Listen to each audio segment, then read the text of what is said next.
Hi everyone, आज मंगलच्या किचनमध्ये बनणार आहे सुरळीची वडी किंवा आपण त्याला म्हणतो खांडवी।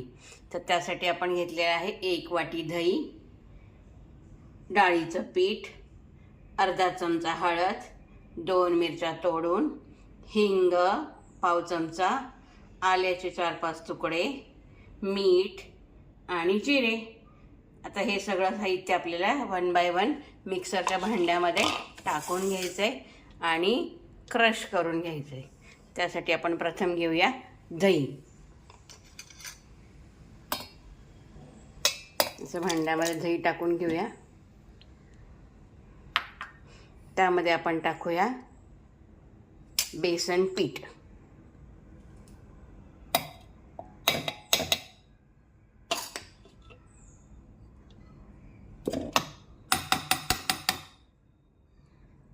बेसन पीठ टाकल्यावर आपण टाकूया थोडंसं हिंग, थोडीशी हळद, थोडंसं मीठ आणि थोडंसं जिरं आणि यामध्ये टाकणार आहोत आपण 2-4 तुकडे आल्याचे आणि थोडीशी मिरची आणि हे सगळं आपण मिक्सरमध्ये बारीक वाटून घेणार आहोत। घेतलेले आहे 1.5 वाटी पाणी आणि मग आता हे सगळं मिश्रण वाटून झाल्यावर आपल्याला घ्यायचं आहे गाळून। गाळणीने स्वच्छ चांगलं गाळून घ्यायचं। त्याच्यामध्ये जे काही असेल ते हांडवीमध्ये यायला नको।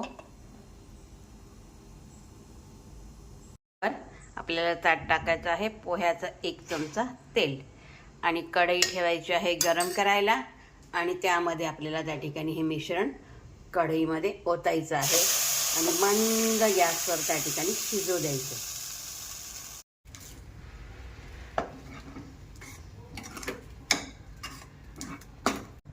शिजलेलं मिश्रण व्यवस्थित ढवळून ताटावर पसरून घ्यायचं उलटण्याने। त्याचा पातळ असा थर तयार करायचा।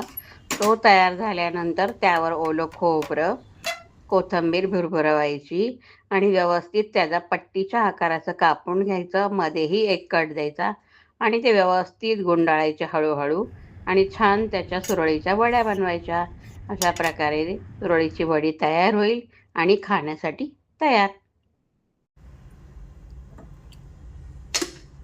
कढल्यामध्ये तेल घ्यायचं, ते तापून घ्यायचं। तापलं की त्याच्यामध्ये मोहरी टाकायची।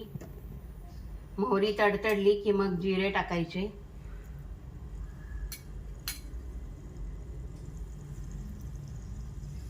जिरे टाकले की मग मोहरी चांगली तडतडू द्यायची, मग जिरे टाकायचे। मग थोडंसं हिंग टाकायचं आणि कापून बारीक कापलेली मिरची टाकायची। चांगलं तडतडू द्यायचं। थोडंसं मीठ टाकलंय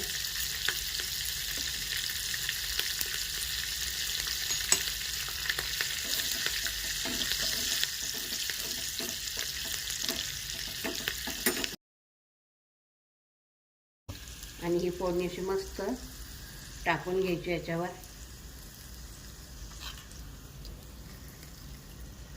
थोडाच घ्यायला सांगितलं।